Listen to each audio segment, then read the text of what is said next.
Okay, good morning, everybody, and really thank you so much for just going to keep adding more people on for these. And really, thank you so much for taking the time today. I really do appreciate, you know. So there's what Sam. All right, we'll just everybody seems to be joining at the last minute. Hold on.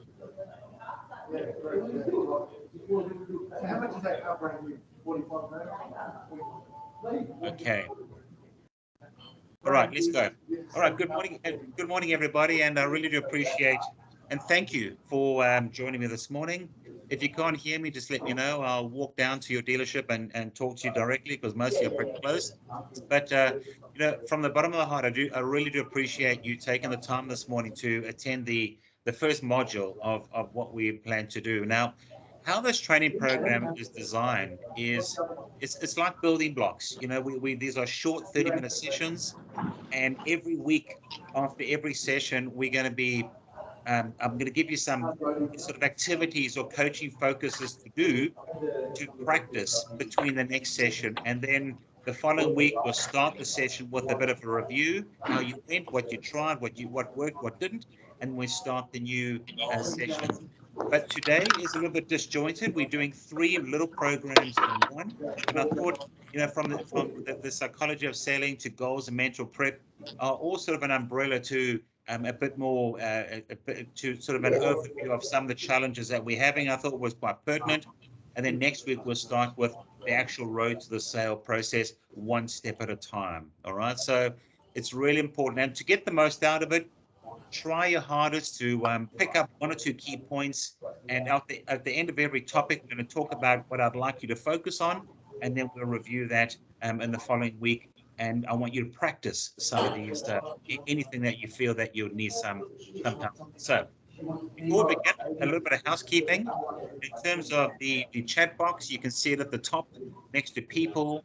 If you want to ask a question or type it, there are 1 or 2 chat box activities we're going to be doing. And from there, we'll be able to sort of you can put your answers in or ask questions. And if I don't get to them during the actual presentation, I will certainly get there at the end. All right, I'll answer every single question. The second thing is your camera. If you've got on your phone, I find it's easier just to work on my phone with your earphones and your microphone, which is really good. If you're on the environment, just mute your microphone because it stops the background noise. It keeps it, and when you want to ask a question, just unmute it. And then, so if you've got a camera, let's have a look at it. I'd love to see who's actually attending. And of course, try and limit your distractions because during this the training session, there's a couple of little quick snap polls I'm going to send through, and at the end, there's a 10-question quiz which I will post up in the chat, and you can click and do, and then we can review the answers. And don't feel pressurized. If you don't know the answer, guess it or whatever it might be. But this session is recorded, and you'll all be sent the link later on today for you can reference the material in your own leisure if there's something that you missed or you had to go distracted. All right, so we're going to start with I'm going to start with one of two. We got 1 of 2 polls. So let me know. This is the first time. Let me know. Did you first one should be coming up now. Did you receive it? Yes. There we go. So give us a good indication as to how you're feeling today.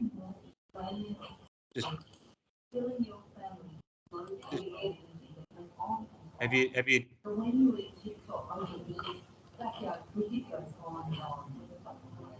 All right. What about you guys? But I'm certainly feeling great. Oh, look at you! 56% are saying great. 58 are feeling good. All right, which is actually pretty good. So thank you so much. And the next one we're going to start with is I want to get a bit of a feel for the experience levels within the group.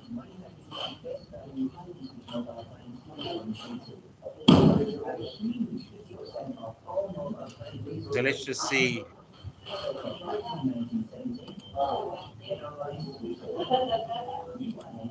Oh, there you go. Look at that. 50% of you are actually less than 12 months. Initially, I would assume that's you too. Or do you put in that less than 12 months? Is that correct? Wow, that's actually really interesting. Really interesting. Okay, so let's keep moving on. We're done with that. Oh, yeah. Oh, Vince, I know that. Okay, so Ebony, let's let you in. Just want to admit a few more guests in. Right, let's get going. Get that out the way. Just a lot of chaos in action. So, in terms of the psychology of selling, what are the characteristics? Think about yourselves. If you had to be a strong or extraordinary successful salesperson, what that takes to be that? What type of characteristic do you need to be a really good, strong salesperson? You can put your answer in the chat box, but I'm just going to put a few up there, and just tell me if you disagree. From a self-confidence, ambition, empathy, I think that's really important. Just you've got to be goal-orientated. You have to believe in yourself too, and I think that to me is very important. We get, sometimes nicked in the head with a customer, and and sometimes we sort of like we really let that affect us day by day. And of course, for me, the most important is the ability to turn your prospects into your friends, which for me is probably the number one. And I was encouraged when I met a new cadet in the industry just the other day, and he said to me, that's his aim. When he meets a customer, he wants to treat them like they were his friend. That's what we need. Me, I think it's really, really have the ability to. Sorry, I'm just trying to multitask here with some questions. In terms of buying decisions, when customers come into the dealership, there's a couple of things, no matter what they say to us, there are a couple of things that is just by the fact that they've walked onto the yard, they're telling us, all right? And here are just a few examples. In terms of they have a want or need, because buying a car isn't just something that driving past and go, oh, let's just have a look and let's go and change our car. It's a premeditated, planned decision. And currently, we're very lucky with the stock shortage that that customers are pretty urgent. They want their car, they know they've got to wait, and they just want to place the order to get in a queue, which is pretty good. We're very lucky at the time. So by the mere fact that they walked on the yard, the time is right, they're telling us that the dealership is acceptable. And with modern technology, the other day I was actually quite intrigued that I went for a haircut. Not much to cut, but I did go for a trim. And I logged in where my location was, and I noticed I got this notification to say that company was at Werribee Nissan. Literally, so we have this this ability to really and obviously they were looking for the car. Had I known, I wished I'd known that. Your product, your price range. They may no longer want their current vehicle, and most importantly, they're looking for a professional to justify the value. There's a thing we call the price value principle, where your customer comes in, they're right at the bottom, you asking $45,000 for a car. It's our job to justify the value through the sales process. To eventually, when we start talking numbers, we're going to be close to what we are asking. And at the moment, once again, we're in a very lucky position where customers just want the car. Price is not an issue. Order and pay so they can get in the queue. But that will change in about a year's time when stock comes on hand, new cars are being negotiated. In terms of that, now when they do walk on the yard, they've got their plan and we have our plan. And I can tell you there is a fundamental difference between what they focused on and what we are focused on. So when your customer walks on the yard, we call it the buyer's plan. Their focus is price, product, and then me as a sales professional. Yet our plan, we call the seller's plan, is exactly the opposite. We want to get them to focus to like us first. Then we're going to sell the product, and then we're going to focus on the price. So it's really we are. So all right. So someone's got an open mic on. Can you just one of the guys have just said it's making it hard to hear. So whoever's got their mic on, just mute it. I think I can mute all, actually. I think that's what I'll do. Let me mute all. There we go. All right. That's much, much better. Happy, Brad? Is that good? Awesome. So what we got to do is through the sales process, and why this is important is, why do your customers stick to price? Is because it's the only thing they can keep score on. So it's our job to move that discussion away from price to start liking me first, product second, price third. You know, and I was talking to Conrad the other day, and he said when he was really selling cars, and they had a real simple philosophy that they focused on, which was quite simply, it was called LLBB, which stands for, I want to get my customer to like me first.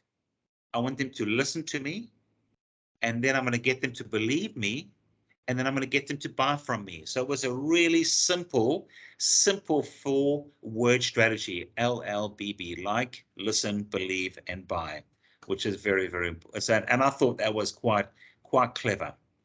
So, okay.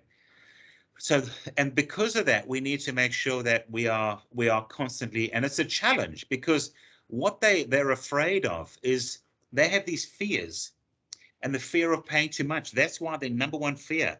They have a fear of, you know, sometimes the trade-in prices, they're going through this emotional journey from emotional, oh, I want the car, suddenly they're switching to logical, where it's now saying, well, what's the price? You know, how do we actually, are they going to rip us off? We don't know. So they have these fears, and because they have these fears, they put up this wall of resistance, which is our job to break down through the sales process. So you've got still a lot of people joining us at the same time. So what I'd like you to do is just to think about, and just in the chat box, I'd like you to write down how you think, you look at the seller's plan, you think about, I want to get them to like me first, product second, price third. And I think, so I'd like you to write down in the chat box, what do you think you can do that can help you really reinforce your plan and not be in the mercy of your customer with the buyer's plan? So just write down anything, what you think. How are you going to convert them from the buyer's plan to the seller's plan? Remember, like, listen, believe, buy. So to get them to like you is probably the first step. So how how are you going to switch them over? I've got some answers, and they're not they're certainly not difficult ideas or suggestions. Yeah, so Brad, ask open questions. Absolutely. Open-ended questions are something that stimulates conversation. Like, there's something, I know it's a bit controversial when I hear some of the sales guys saying, well, I say to my customers, do you like the car enough to buy it? Now, for me, I have a real issue with that, because it's not an open-ended question, and you're asking it right at the end. So all your hard work is really going to either be answered in 2 words, yes or no. So we don't want to ask that. Absolutely, Rogan. Good one, man. Find common ground, something to relate to with your customers. Very important. Christopher, very much so. So familiarize yourself with your customer first by asking good questions. These are really good answers. And I see most of them coming from the Werribee size. Come on, Western, where are you guys? Alrighty, so I'm going to give you some, and so here I'm going to write them down. Simply this. The first thing, I'll click them all. So there's 4 key points for me. You build value in the dealership, first and foremost. Yes, Philippe, understanding needs, 100% agreed. So you think about, we have, and I've heard no one talk about this, we've got 25 years. Conrad and Kelly have owned this business for 25 years. They are involved in the community with so many sponsorships and supporting the community in all the different areas. Yet we never, ever talk about that. So for me, that is something. It's a real point of difference, because what you found is common ground, open-ended questions. For me, it's you're on the strip in Werribee and Western. So what are the things that are going to make you stand out? What's your point of difference? And that's one of them. Secondly, the product, the awards, testimonials from current owners. You deliver a lot of cars every month.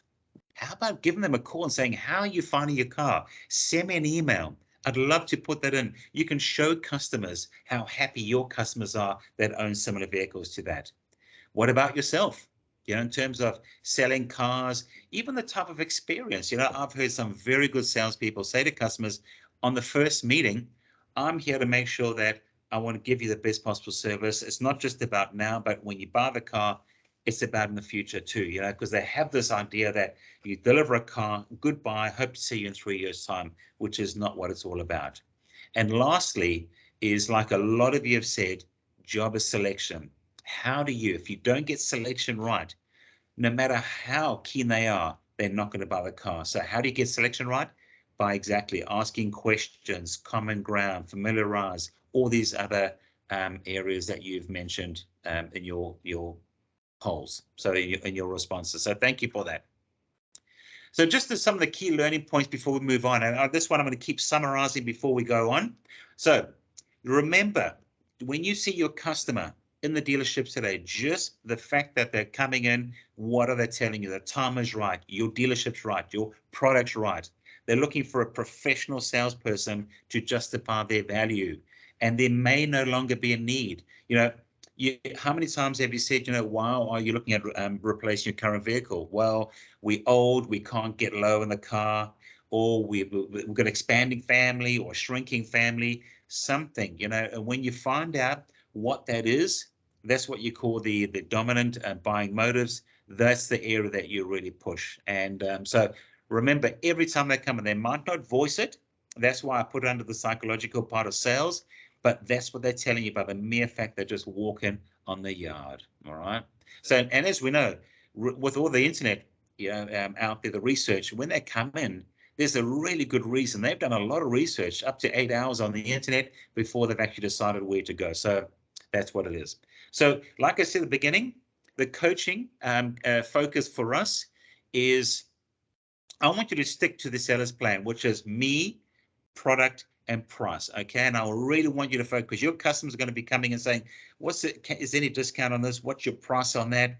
Just remember, so think about how you can. So think about what value add, added value in the dealership, product, yourself, what you can do. And we'll talk about that. And I want you to think about how you can do that, because every single one of you have a unique way about yourself. There's no real cookie cutter approach here. It's how you adapted, like Philippe to Dion, or how you with the different experiences, you have different way of doing it, how you take control, because we're going to talk about what selling is, and and what that means for you.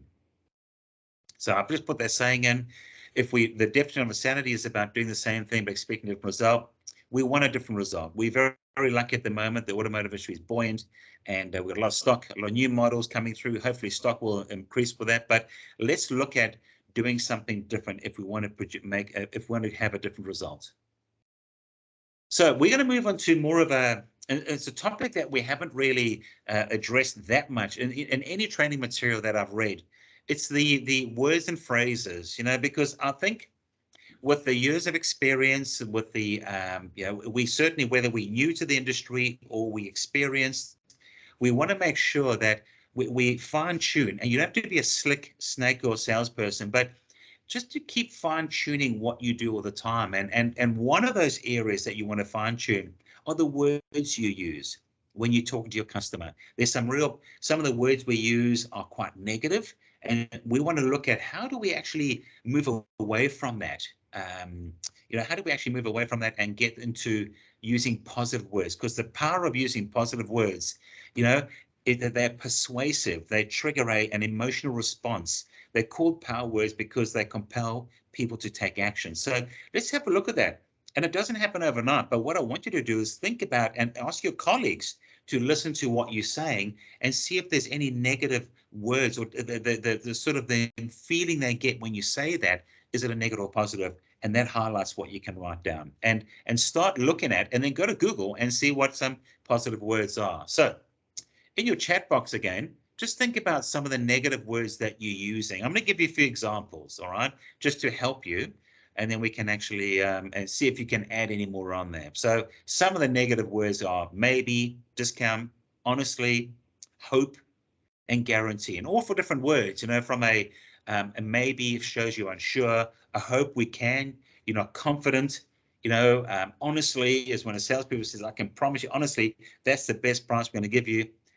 You know, that's actually quite negative. So think about the words. You don't have to, because I'm going to give you a whole lot of examples on the next slide as to what some of the words we are using and how we can flip that over and make them positive. So if you've got no idea, that's okay. This is what it's all about today. Hopefully we'll start that journey to help you with that. So just some ideas. Here's a bit of a table. So the negative words I feel, and you know, look at buy, flip it over, use sell, payments, monthly investment. Do you want to pay or what you invest? Deposit, initial investment, discount, change to savings. Yeah, asking price, current market value. You know, it's instead of saying, I'm sorry, we can't listen, please forgive me, but I misunderstood, or we got a bit of a challenge here, and this is what the challenge is instead of problem. You know, you can keep building this list on and on and on and on, but it's such an important part of what we do that we don't spend too much attention on, because we're so focused on coming to work, selling cars, and we're not really focused on the words we use. And this is a small little thing. So I want you over the next week to really even come up with 4 or 5 words that are negative, that you feel are negative, and what you can replace them with, even during the week. And I see you, you know, come in and let's have a chat about that. And let's come up with them, because like I said, there's no cookie cutter approach here. Everybody is individual. So the words you use are quite unique to your own vocab, and I don't want you to be pushed out of your comfort zone and use words that you're not comfortable with. So for us, moving on to in terms of selling, you know, in terms of what is selling, what are we trying to achieve when we are selling a car? And here are some really key points, and there's some really important points I'm going to be making here. So selling is all about, and I'm just going to put them all up for you so we can actually have a chat to talk them through. Yeah. So selling is all about, you know, there we go. So selling is about leading through questions and control. For me, that's what it's all about. If you are, yeah, and how to take control and lead are probably the 2 keywords. And you've opened the chat box about asking questions. A good deal is a state of mind. And you need to understand that right now. And we get so fixated on, oh, they want more price, they want discount. If we've treated them well through the sales process, you know, you look at your most loyal customers that have bought 3 or 4 cars or 2 cars or 3 from you, you probably make the most margin out of them because they know that you're looking after them. You know, a justified price is when a customer sees value equal to the price you're asking. So that's the price value principle I spoke about. You know, in terms of professional selling, requires belief in yourself, your dealership, and your product. As per the previous slide, it's about how do you turn the customer from their seller's plan into the buyer's plan. And this is how you do that. And in terms of, and I'm a really big believer in this, begin with the end in mind, you know, visualize. And I had a really, really successful Mitsubishi salesman I coached many years ago. As the customer walked on the yard, he said, they've got my money and I'm going to get it from them. That is the way he motivated himself. And it worked because he sold a lot of cars. So just in terms of our adding to the list, like I said, I want you during the week to really think about the words you're using right now and decide whether you feel they're positive or negative. And hey, flip me an email or have a chat with me and I'll do it with that too, and I'll help you with that too. But really be aware of the sort of the words that you're using. So I'm just going to do another poll just to shake things up a little bit. And it's a word cloud. It's what we call. So you'll see how it will build up. And the question is quite simply, what one word best describes your last month's performance? What would that be? You can just one word. Think of a word that best describes. I put great. Winner, nice. What else? Think of a word that best describes your last month's results. Average. Well, we need to help you on that, definitely. So come on, there we go. Improved, nice. I like that. We want to get enough responses. You can see how it builds a nice cloud. Can you see those answers? Are you able to see the actual results?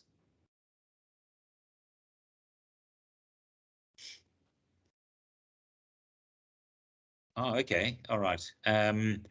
Improved, great, average, winner. Okay. Let me see if I can get you to, I'll show you at the end. Okay, so what we can do. All right, thank you for that. All righty, so we'll keep going. Let's move on now to goals, all right? Okay, so let's move on now. We finished the, someone's coming in. We finished the psychological sales. Now we're going to go about goal setting, which is very, very important for us because, you know, we do have some great systems that really help us. We do sometimes rely too much on our managers to give us what we've got to do to set our goals. But always remember, you know, we're a business within a business. And I just want to take back control. Someone's taking control. We're a business within a business, and we got to make sure that as a business, we set up our goals like we would. What are our monthly overheads? What do we need to meet? And what do we need to achieve? So the question is really, and I'm sure the answer is quite simple, that do you believe that having set goals on a monthly and yearly basis would lead to more sales? And the answer is absolutely yes. You know, do any of you set your own goals? You know, you've got your own manager that tells you you're going to sell 15 cars, you know, 10 new or 5 used or whatever. But do you have your own goals, what you'd like to treat, what you would like to achieve in the month? Just put your answers in the chat and let's have a look. Because I think that's really, really important. You know, so what is in it for you to set the goals? Of course, for me, you know, having owned my own business for over 14 years, you know, this is something that I'm really passionate about, very, very passionate. And we want to make sure that we will really make sure that we are focused because we come to work. We've got this team environment, but individually, we need to set our own particular goals, especially your new guys, the new guys to the industry. We need to make sure that we got the earnings where we need them to be, you know, and work back from there, which I'm going to show you. So just some of the tips to do that. Yeah, like it says, like a professional athlete. Imagine golf with no score or playing footy with no results. Oh, just because I just wanted to make sure that we'll. So what I'll do is I'll share the answers to especially those word clouds. I'll send you all the information. Yeah, absolutely. Yes, do it the best thing for you. Very, very much so. And of course, when you go public with your goals, and I work with some many successful sales professionals, and the strategies for these guys that would outsell the rest of the team, you know, 2 to 1, you know, were quite simple. Simple things like, you know, those little triangular calendars. They'd write a number 20 and have it on their desk every single day.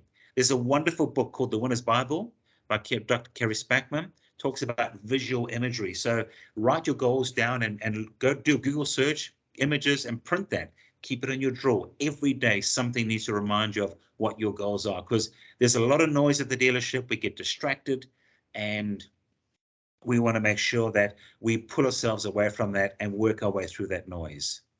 So what do you need to know to track your performance? Well, we've got two real simple. In the old days, it was simple. How many people am I seeing? And what's my closing ratio? As simple as that. But nowadays, with all the modern programs we have, EGM has this wonderful sort of report. It's called the dashboard report, which your manager has access to, and I think you have access to it too. But if you don't, have a look. And what I like about it, there's a couple of things. So not only is it broken into these different sections, new and used car sales, but under each section, you're looking at where your target is, where you should be as of that date, and where you actually are, which to me, as a salesman, that's all I need to know. Then it helps me keep realigning where I am and where I should be. The same thing on used, your inquiry, am I getting enough inquiry? And of course, how many test drives? And at the end, this efficiency, it takes all the percentages of new, used, inquiry, and your test drives and divides it by 4. Have a look at your efficiency, because if you're really pumping it, you should be 90%, if not 100%, all the time. Anywhere between 80 and 100% is very, very good. If you're below that, so after the session, go back and have a look at what your numbers are in terms of dashboard report, because amongst other things in this report tells you about your delivery targets, data quality, future appointments. There are some really good information, but from a goal setting, this to me, from setting your goals, it's your goals are in there. You got your targets, what your target for new cars and your used cars are. All right. So what do they need? In terms of setting your goals, it's really, really simple. In terms of, the why. For me, there's a book written by Simon Sinek called The Power of Why. You start with why it's called. It's why do you want to earn X amount? Think of your overheads as a business, right? I want to earn $8,000 a month, X, Y, Z, all right? In terms of that. So how much you want to make? That's what I want average. Why? Because I want to be successful. I want to go on a holiday. I want to pay off debt. I've got a boat, I've got a motorbike, I've got a house, I've got a whatever, I want to buy investment property. There might be different reasons. So create your why. You've got to have that focus.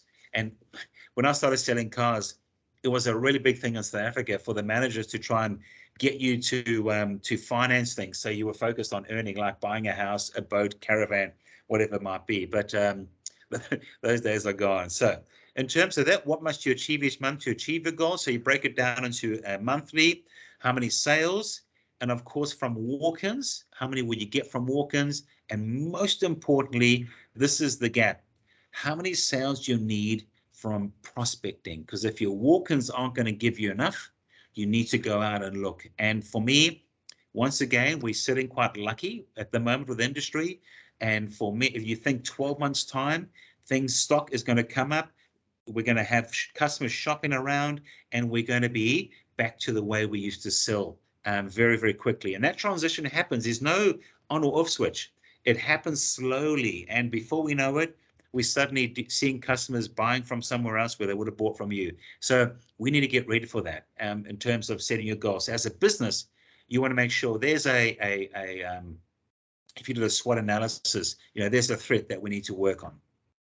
And it's really simple to do. And if you want me to help you with this, I'm happy to do that on an individual basis. All right. So just some key learning points in terms of tracking your performance.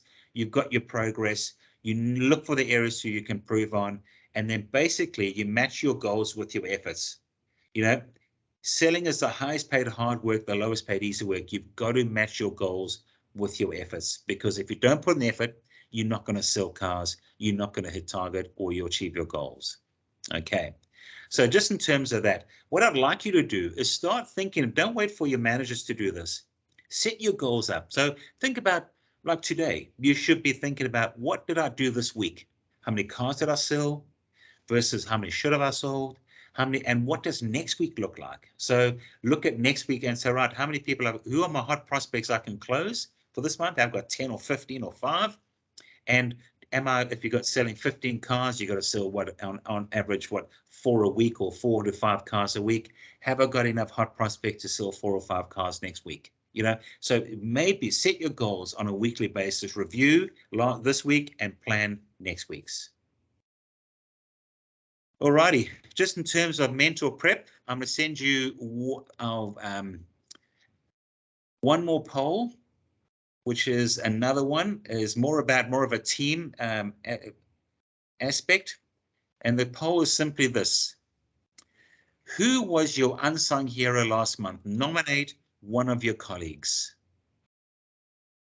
So just think about someone at work that helped you, and let's see, just put them in there. I mean, we're certainly not going to let them know, but certainly this is really just think about someone that helped you last month with something that you didn't expect them. Nice, there you go. Robert and Sam, your stock controller, brilliant. There you go. Nice.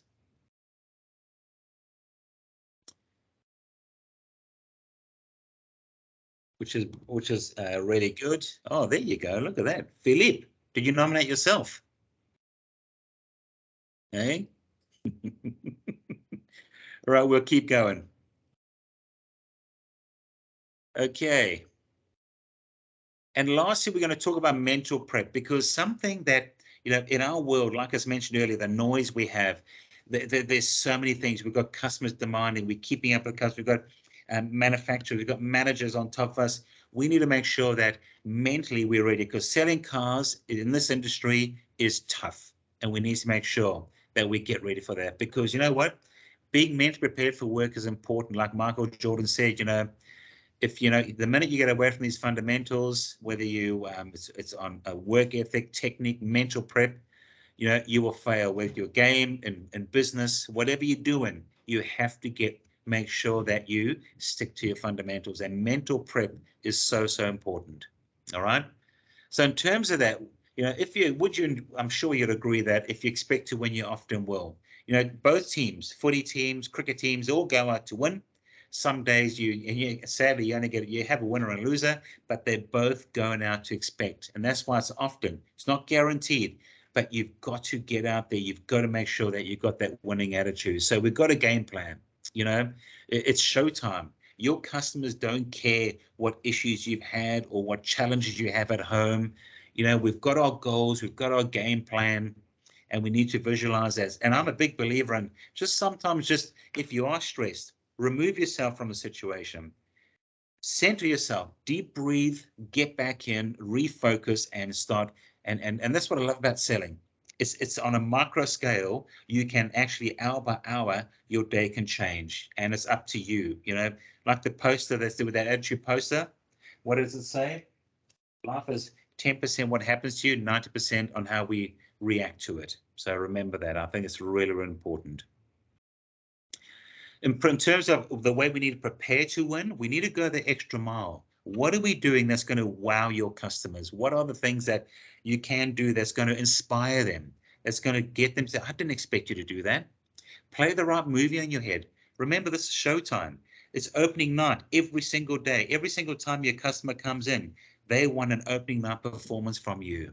So you've got to put that effort in, even if you don't feel like it, even if you had a bad day, bad night, bad morning, kids are worrying you, it doesn't matter, because in life, we don't get what we deserve, we get what we expect. So let's expect that high level from us all the time, because you know what, we can, and you really are. And so far from the group perspective, you guys, I haven't met anyone that really is has this low expectation. You all got very high expectations, and you're employed for a reason.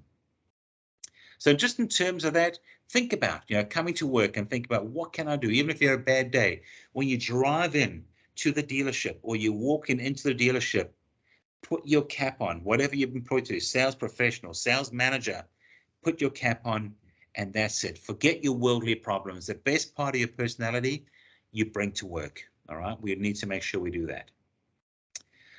All righty, so here's a summary. Before we get into the quiz, here's a summary of what I'd like you to, and I'm going to send this to you all right? I want you to think about the seller's plan from the beginning. What are we going to do? Attempt to stick to it. What can we do? Remember, from a language perspective, using those positive words. Write down a few that you think you'd like to use, or you think they're negative. Let's flip them into the positive. Set your goals, and I want you to set them on a weekly basis. What you personally want to achieve, not what EGM says or anything like that, but just what we want you to achieve, what you personally want to achieve, and look at next week. So you're really looking at the past week and the week that's coming up. And of course, be prepared to come to work. And EGM make it really simple. There's a 21 points tracker report. Have a look at that. Aim to exceed 21 points every day you come to work, even if it's a weekend. Have a look at that. If you're not too sure on, the sort of the where it is or how it works, I'm happy to help you with that. But that's the perfect way for you to really make sure that you are just focused on achieving 21 points every single day. All right. So I'm going to launch one more. Talk about EGM. I'm going to launch one more quiz before, a little poll, before we get into the quiz. Because the quiz you're going to do in your own time. So just think about EGM, think about your current skills ratings. What do you think it is? Do you think you're very skilled, somewhat to very unskilled? All right, because it's a journey. We must remember that.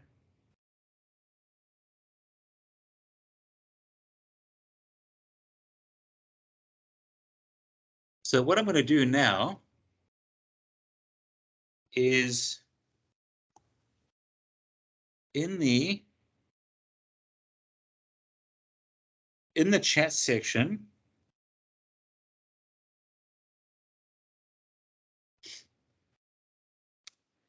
I've just put in the chat box. If you open up the chat box, you'll see a Google Docs a form. It says this quiz is to test your knowledge, blah, blah, blah. Click on that link. We can finish we can actually finish the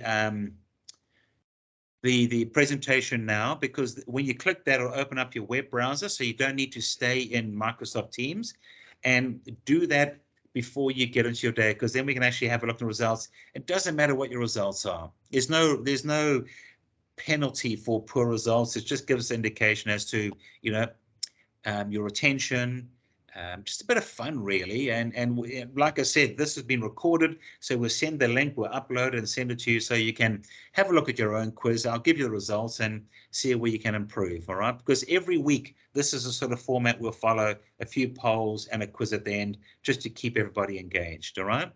So on that note, I want to say thank you to every single one of you for taking the time this morning. Really, this is I cannot tell you how appreciative I am, and I want to make sure that these get better and better and better. And like next week, we're going to be talking about the introduction. So it's going to be literally probably a 20-minute session, and we'll get going with that. And then, like I said, this is a building block.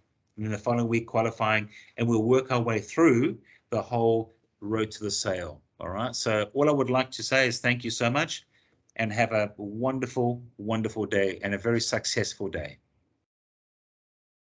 All right. Thanks, Andrew.